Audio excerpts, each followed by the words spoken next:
Natanggal sa trabaho ang tatay ko bilang construction worker at lalo kaming naghirap noong nagsimula siya sa pagbubukid at madalas siyang nagiinom kasama ang kanyang mga katrabaho at iba pang mga kaibigan.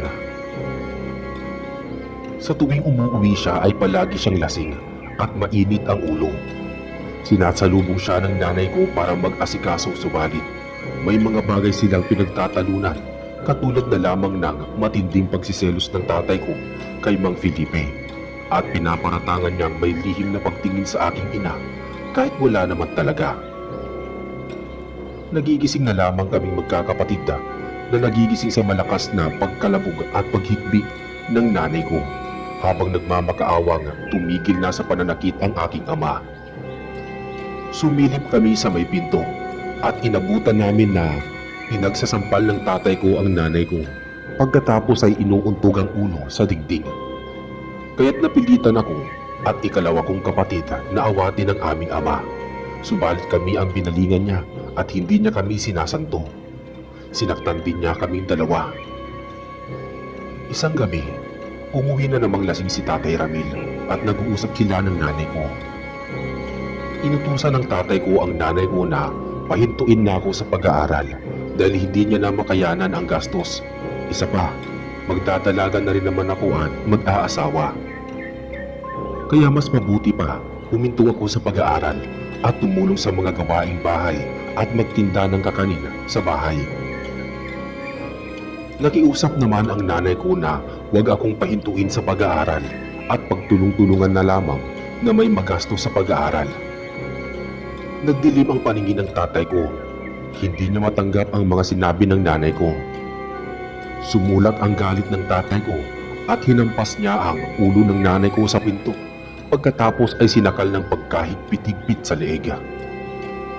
Hindi na kami nakatiis ng mga sandaling yun. Naghanap kami na di umano ng kahit na anong sandata na may panlaban namin sa aming ama habang mahimbing na natutulog ang dalawa pa naming maliliit na mga kapatid. May nahagip kami mga kahoy na panggatong. Hindi namin malaman kung makakayanan naming makalaban sa aming ama. Patpatin pa kami at may hina ng mga panahong yun. Pero hindi kami sumuko at matapang namin sinugod ang aming ama.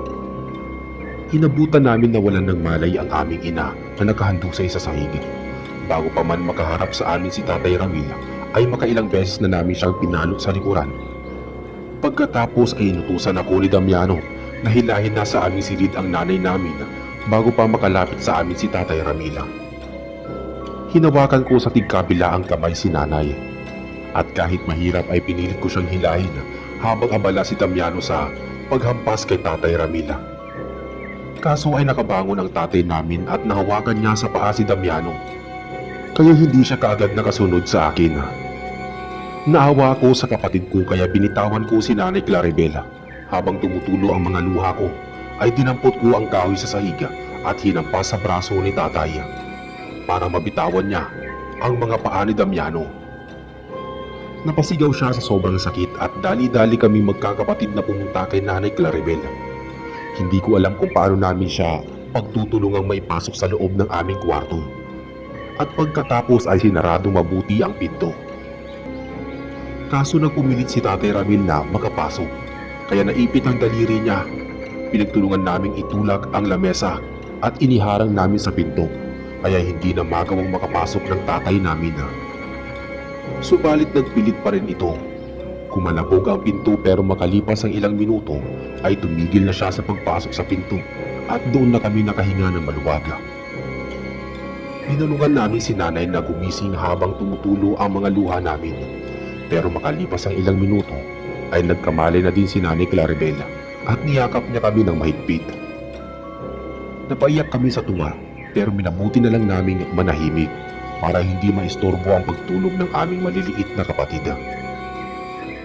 Kinabukasan, maagang umalis si Tatay Ramil at hindi na namin siya naabutan sa bahay.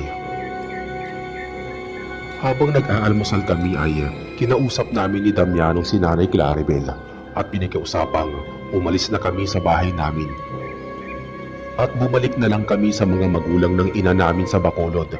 Subalit, natatakot siya at wala siyang lakas na iwanan ang aming ama Sinabihan niya kami na manalig kami at magbabago naman ang tatay namin at magiging maayos na rin ang aming pamilya. Tumalima kami ni Damiano pero bilang panganay na anak ay hindi ko mapaniwalaan ang sinasabi ng nanay namin. Kahit kailan ay hindi na magbabago ang ugali ng tatay namin at habang buhay na lamang niya kami aalis pustahin hanggat hindi kami namamatay. Nagsimula ang pagbabago niya nang mawalan siya ng maayos na trabaho at palagi na lamang kaming pinagbubuntungan ng galit. Mas pinili pa niya ang mga kainuman kaysa sa amin. Isang gabi, nahuli ko si Damiano na papalabas ng aming bahay, dala ang isang maliit na sisidlan. Hinarang ko siya at pinigilang maglayas, subalit naabutan kami ng aming ina at doon na lumabas lahat ng hinanakit ni Damiano sa aming ama. Hindi niya na matagalan ang pang-aabuso nito sa amin at ayaw niya nang mabuhay sa uri ng pamumuhay namin araw-araw. Pinakalma siya at pinaliwanagang mabuti ng nanay namin. Kaso naalintana ang aming pag-uusap nang dumating si Tatay Ramil kasama ang 4 niyang kainuman sa loob ng aming bahay. Nagmamadali kami pumasok sa kwarto at tahimik na nakasilip sa may pinto. May dalang bote ng alak ang isa sa kainuman ng tatay ko at tila hindi pamilyar ang kanilang muka kaya sa palagay ko ay hindi sila magsasaka. Naghanap ng makakain si Tatay Ramil sa bahaging kusina at makalipas pa ang ilang sandali ay naamoy namin ang pinipritong isda. Pagkatapos ay lumabas si Tatay Ramil na dala ang kalulutong isda. Habang ang isa sa kainuman niya ay may dalang adobong palaka bilang pampulutan. Nagdala din ng basong tagayan at plato si Tatay Ramil sa hapagkainan. Pagkatapos ay nag-umpisa na silang tumagay ng alak. Matagal namin silang pinanunood hanggang sa abutin kami ng hating gabi at makaramdam kami ng matinding antok. Maya-maya, biglang nawala ang antok namin nang tumayo ang isa sa mga lalaki at nabanggit niya kay Tatay Ramil na naubos na ang pulutan. Kaya naman dali-dali ang aming ama na tumayo kahit medyo lasing na. Subalit pinaupo siya ng lalaki at sinabihang mag-relax na muna at wag nang mangamba sa pulutan. Biglang tumayo ang 3 pang lalaki na tila hindi tinamaan ng alak. Maya-maya pa, unti-unti silang nagbagong anyo na parang bang mababangis na hayop. Nagkaroon sila ng matutulis na kuko, mahabang dila at nagbabagang mapupulang mga mata. Kinilabutan ako pero mabilis na tinakpan ng nanay namin ang aming mga bibig. Pinanood namin na sumisigaw si tatay habang pinagluray-lurayan ng 4 na aswang ang kanyang katawan. Binutas ang kanyang tiyan at pagkatapos ay pinagdudukot ang puso, atay at bituka.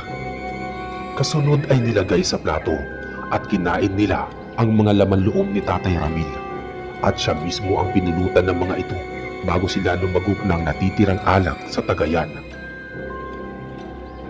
Nang maubos nilang kainin ang mga laman loob ay halos magkakasabay silang dumighay at busog na busog sa kanilang mga kinain. Halos manghihina kami sa aming mga nakita. Tumulo ang mga luha sa aking mga mata habang nanginginig ang aking mga kamay. Kaso parang lalong sumabog ang kaba sa dibdib ko nang bumangon ang bunso kong kapatid na alimpungatan siya at biglang umiyak ng malakas. Huli na bago pa namin mapatigil ang aming bunsong kapatid sa pag-iyak. Mula sa narinig ay nataranta ang 4 na aswang. Luminga-linga sila sa paligid upang malaman kung saan nagmumula ang ingay ng bata. Napansin ng isa sa kanila na nakasilip si Damiano sa may pinto, kaya dali-dali silang umatake sa amin. Nagmamadali naming hinila ng aking ina ang mahabang lamesa, pati ang ilang upuan na pangharang sa pinto. Pagkatapos ay may kinuha siyang baul sa ilalim ng aming higaan. Nagkatinginan kami ni Damiano at wala kaming kaide-ideya kung ano naman yun. Hinintay na lamang namin na mabuksan ang baul ng aming ina. Pinatigil ko sa pag-iyak ang aking bunsong kapatid habang naririnig naming pinagtutulungang sipain at suntukin ng mga aswang ang pinto. Nabubutas na ang kahoy na pinto at nakikita ko na sumilip ang isa sa kanila.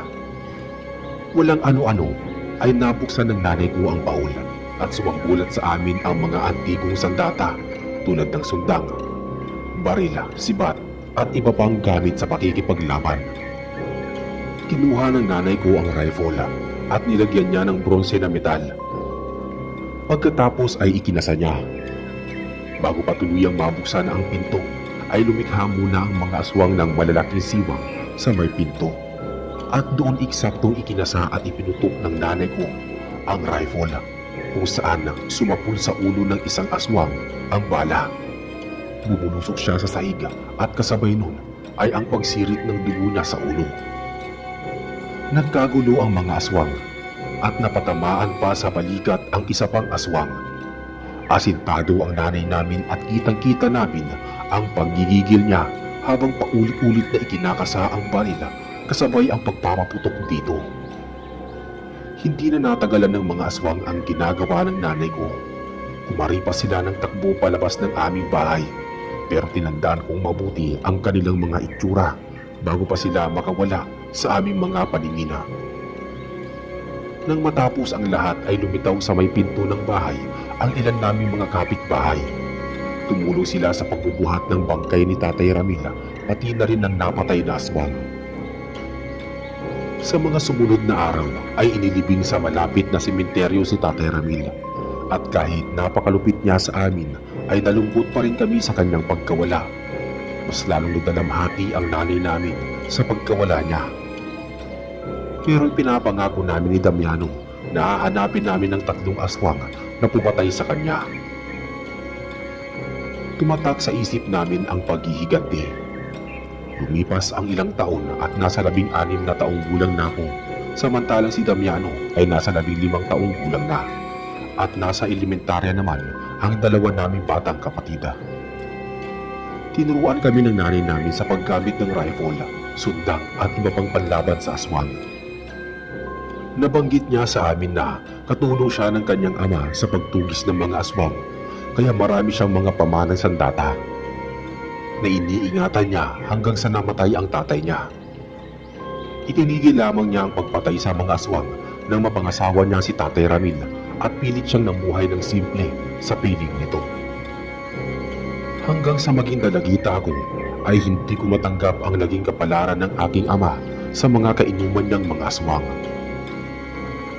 Nagawa naming hanapin at ipagtanong ni Damiano kung may nakakakilala sa 3 aswang. Maraming taon ang lumipas subalit walang nakakakilala sa mga lalaki at parang nawawalan na kami ng pag-asa.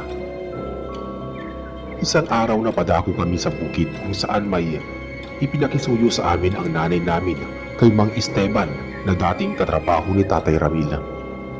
Pagkatapos namin makipag-usap ni Damiano ay umuwi na kami sa bahay.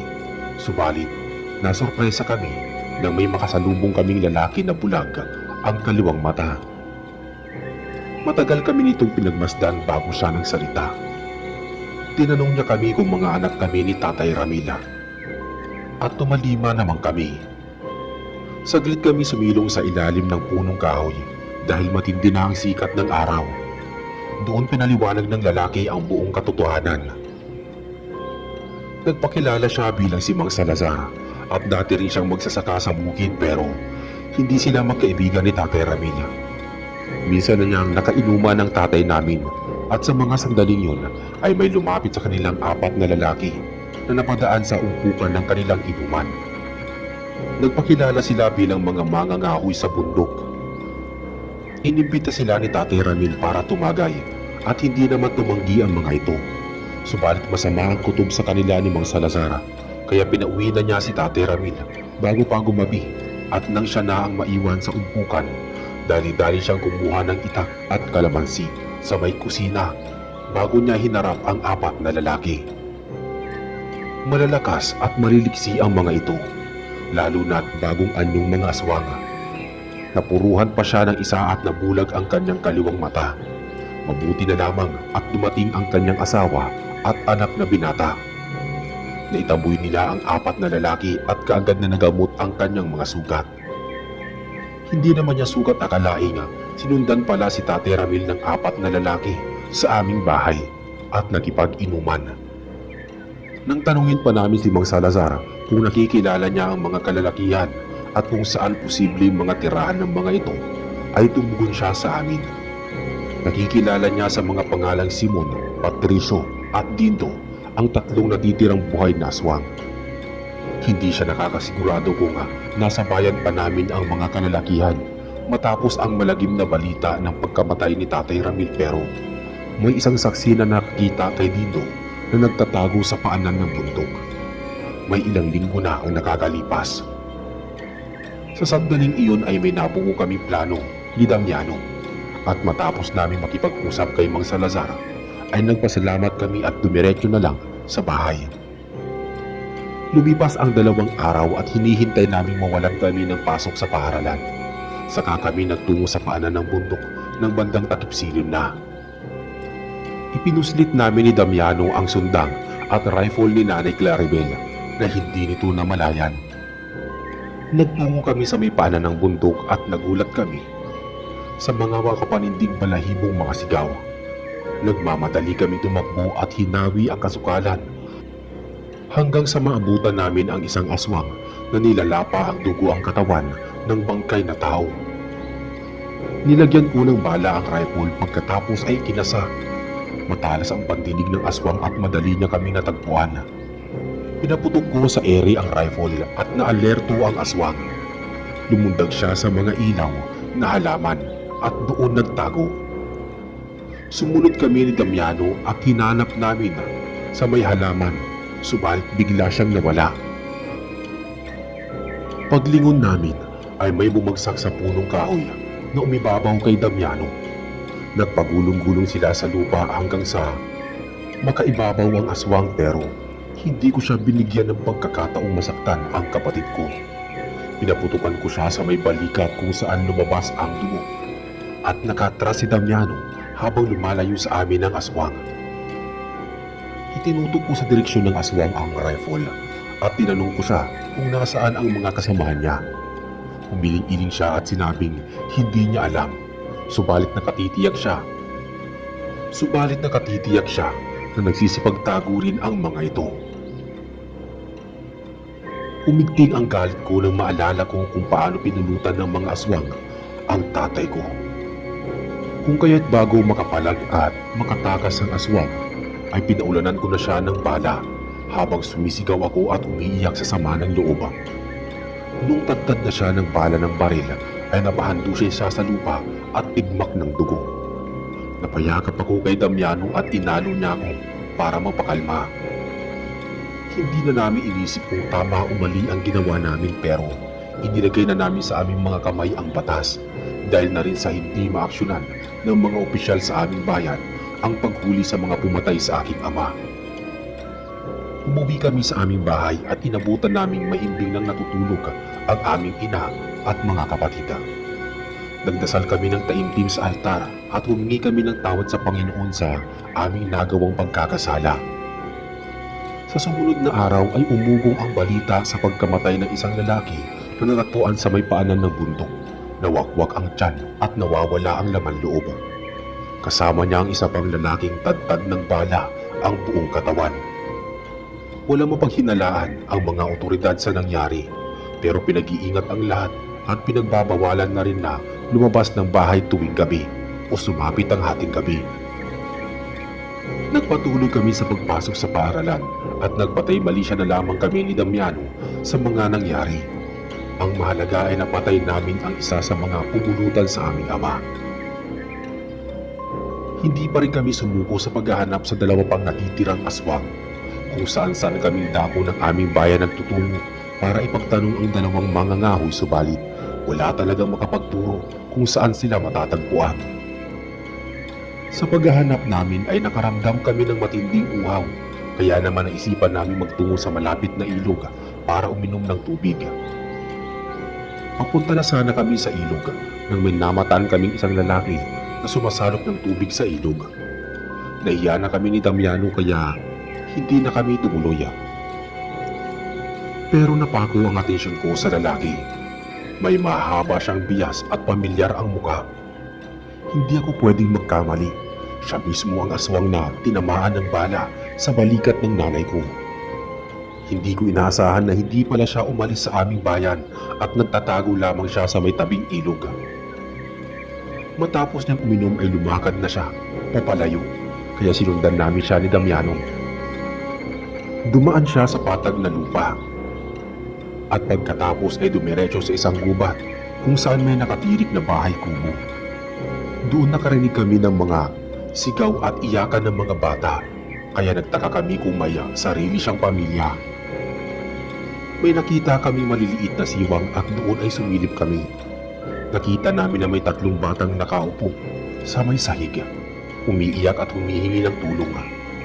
Halos mapasigaw ako sa sindak nang mapansin ko na putol ang iba't ibang bahagi ng kanilang mga katawan tulad ng braso, mga kamay, binti at paa. Kasunod ay nakita namin ang lalaki na yumakap at humalik sa kanyang asawa. Napagtanto namin ni Damiano na bumihag ng mga bata ang aswang at pinagsasaluhan nilang mag-asawa ang mga bahagi ng katawan ng mga bata bilang mga kanilang pagkain. Sa puntong iyon ay binalak na muna naming umalis. Hindi namin makayanang magkapatid na labanan ang lalaki at mailigtas ang mga bata. Kailangan namin ng tulong ng ibang tao. Inalam namin kung saan matatagpuan ang bahay ni Mang Esteban at nakipag-usap kami ukol sa bagay na nakita namin sa kubo. Hindi siya sang-ayon sa pagtulong sa amin dahil delikado at baka mapatay siya. Pero nagboluntaryo ang kapatid nitong lalaki, pati ang anak na binata upang mailigtas ang mga bata. Nagplano kami ng pag-atake sa gabi at pagkatapos ay bumalik na muna kami sa aming bahay. Naabutan namin si Nanay Claribel na mukhang nagdududa na sa aming mga kinikilos. Kaya naman diretsahan na kami pinaamin at halos mapaiyak siya nang malaman ang lahat ng paghihiganti namin ginagawa. Pinagbawalan niya kaming gumamit ng mga sandata, pero pinag-usapan ko siya na hayaan kaming lumaban sa mga aswang upang makapagligtas kami ng mga buhay ng ibang tao. Sa puntong iyon ay wala rin nagawa ang aming ina, pero binalaan niya kami na kapag nakamtan na namin ang tagumpay sa paghihiganti ay ititigil na namin ang pagtugis sa mga aswang dahil baka maging bitya iyon ng aming mga buhay. Tumalima kami at humingi ng tawad sa pakikialam namin sa kanyang mga sandata at bilang ina ay pilit niya kaming initindi kahit mahirap ang aming pinagdaraanan. Kinagabihan, nagkita-kita kami sa tapat ng bahay ni Mang Esteban. May dalang itak si Mang Felicio at may dala namang buntot pagi at asin si Adolfo na anak ni Mang Esteban. Dumaan kami sa may tabing ilog, bitbit ang rifle at sundang, pati ilawang gasera. Nang makarating kami sa gubat ay narinig namin ang palahaw ng mga bata. Siguradong sinaktan sila ng mag-asawang aswang. Hindi kami kaagad sumugod. Naghintay kami ng tiyempo hanggang sa magdilim ang buong kabahayan. Sumugod kami at pinaligiran ang bahay. Pilit na pinagsisipa at sinira ni Mang Felicio at Adolfo ang pinto. At nang makapasok kami sa loob ay sumulak ang malansang amoy na nakakasuka. Dahan-dahan kaming lumakad at nagtungo sa isang silid kung saan naririnig namin ang mahihinang higbi ng mga bata. Binuksan namin ang pinto at halos himatayin ako nang matapat ang ilawang kasera sa isang bangkay ng bata na butas ang tiyan at nilalangaw ang bituka. Sininyasan naming tumahimik ang dalawang bata at pagkatapos ay pinagtulungan namin silang kargahin palabas ng silid. Noong makarating kami sa may pinto, ay naunang makalabas si Adolfo bitbit ang dalawang bata, pero sa kamalas-malasan namin ay nagising ang mag-asawang aswang at hindi nila kami hinayaang makalabas ng bahay. Kinalmot sa balikat si Mang Felicio ng lalaking aswang, subalit nahagip siya ng sundang ni Damiano kaya nataga siya sa tagiliran. Pinagputukan ko ng baril ang aswang na babae at dumaloy ang dugo niya mula sa kanyang tiyan. Pinalingan ni Mang Felicio ang lalaking aswang at walang habas na pinagsasaksak hanggang sa sumirit ang dugo nito sa 4 na sulok ng kubo. Matapos naming mapatay ang mag-asawa ay mabilis kami umalis sa kubo at inihatid ang dalawang bata sa kanilang tahanan. Kagimbal-gimbal ang mga sinapit ng dalawang bata at kahit kulang sila ng bahagi ng katawan ay malinaw nilang naisalaysay ang mga nangyari sa kanila. Dinukot pala sila ng lalaking aswang. Bali 5 silang magkakalaro at malapit sa may tabing ilog ang kanilang bahay. Inisa-isa silang patayin at kinain ng mag-asawa habang nakakulong sila sa kubo. Araw-araw ay pinuputulan sila ng mga bahaging katawan na gustong kainin ng mag-asawang aswang. Akala nila ay katapusan na ng kanilang buhay pero nagpasalamat sila sa amin sa pagkakaligtas nila sa mga aswang. Nang mayatid namin sila ay umuwi na kami sa aming mga tahanan. Si Adolfo na ang gumamot sa kanyang tiyuhin at malaki ang pasasalamat namin sa kanila sa pagtulong na mapatay ang mag-asawa. Makalipas ang ilang buwan, wala kaming masagap na impormasyon sa isa pang natitirang aswang na nagngangalang si Simon. Halos hindi na namin mabigyang pansin iyon ni Damiano dahil naging abala kami sa pag-aaral at pagtulong sa hanap buhay ng aming ina. Dumako na naman ang isang araw at may dumating na isang mayamang pamilya sa aming bayan na bumili ng palaisdaan at malaking sakahan. Naging kamag-aral namin ang isa sa anak ng mayamang pamilya at simula nang dumating sila ay nangangawala na ang mga alagang hayop pati ang mga ilang kadalagahan. Sospetya ng ilang mga residente ay may kinalaman ang pamilya sa mga serye ng kababalaghan sa aming bayan. Nasorpresa pa kami magkakapatid nang minsan namin makita sa bayan ang mag-ama. Doon ay nakilala ko ang isa sa mga anak, si Simona. Siya ang gwapo at makisig na kainuman ng tatay ko. Marahil ay nagsisinungaling siya kay Mang Esteban at nagbalat kayong mga ngahoy para lamang makapambiktima ng mga tao.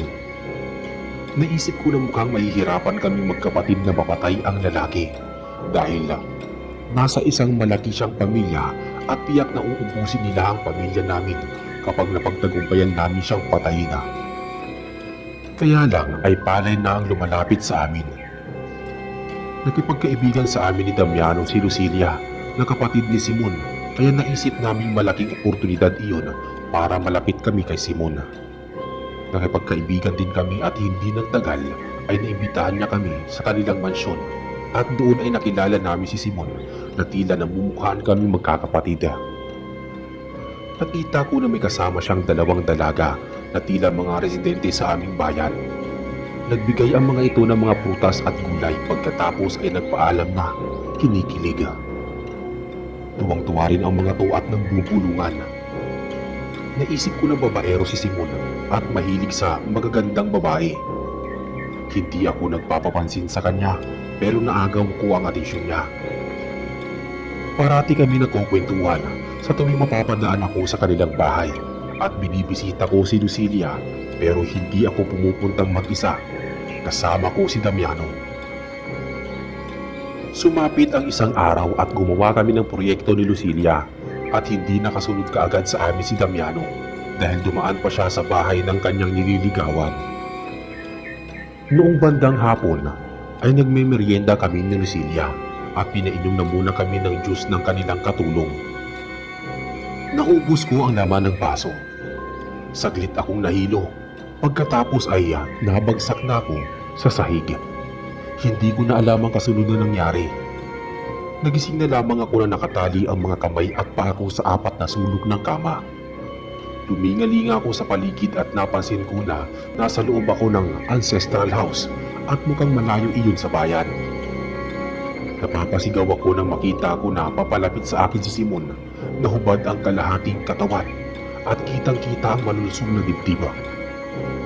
Minura ko siya at sinabi ko na anak ako ni Tatay Ramil. Kumalakak lamang siya at nabanggit niya na matagal niya nang alam kung kaya't hindi niya na palalampasin ang pagkakataon na matikman ang langit sa akin bago niya akong patayin. At dahil doon ay umibabaw siya sa akin at pilit na sinisira ang damit ko. Kumagulgul ako sa pag-iyak at humihingi ng tulong. Ayaw kong mawasak ang puri ko at hindi ang lugar na iyon ang paglilibingan sa akin. Mukhang pinakinggan ng Diyos ang aking mga agam-agam sa bigla akong nakarinig ng sunod-sunod na putok ng baril sa di kalayuan. Tumigil si Simon sa kanyang ginagawa at iritadong lumabas ng silid. Walang ano-ano ay nakarinig ako ng 2 beses na putok ng baril at pagkatapos nun ay lumitaw mula sa bukas na pinto si Damiano, dala ang rifle at may nakasukbit na sundang sa kanyang tagiliran. Tinanggal niya ang pagkakagapos ng kamay ko at lumabas kami ng silid. Ipinaliwanag niya sa akin na malayo ang ancestral house na pinagdalahan sa akin at nasa pagitan ito ng kakahuyan at talaiban. Nasundan pala kami ni Damiano noong dinala ako ni Simon sa lugar na iyon. Hindi ko malaman kung kasabwat ang katulong pati si Lucinia sa pagkakakuha sa akin ni Simon, pero hindi ko na muna iyon inisip pa. Ipinukos ko ang atensyon ko sa nagaganap ngayon. Ibinigay sa akin ni Damiano ang rifle habang hawak niya ang sundang. Nagtago kami subalit matalas ang paningin at pang-amoy ng aswang.